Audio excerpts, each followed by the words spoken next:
then we notice how we're peaking above, right? So we peaked above. So the way that I like to trade break and retest is like this. I want to see price come into the level. Oh, let me draw that again. So for me, the way I like to trade break and retest, I want to see price enter the level. This is step one.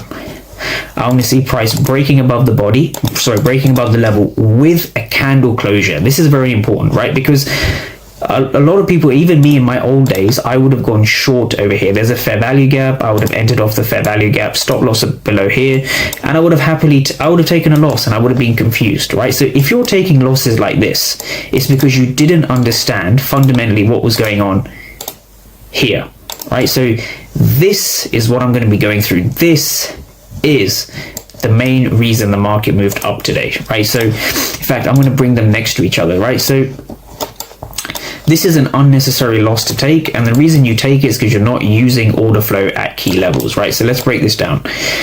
What you can see here, 117 for 0, and this is such a dark number, I think it's 250 for 180, right? It's a very large negative delta, right? So what's going on here is we see a ton of aggressive sellers, right? 117 for 0, right? What does that mean? There's 117 market participants going in aggressively to sell. They want to drive price down, right? So there was a ton of sellers resting over here, and even with previous price action, we see 299 for 66, 73 for 0.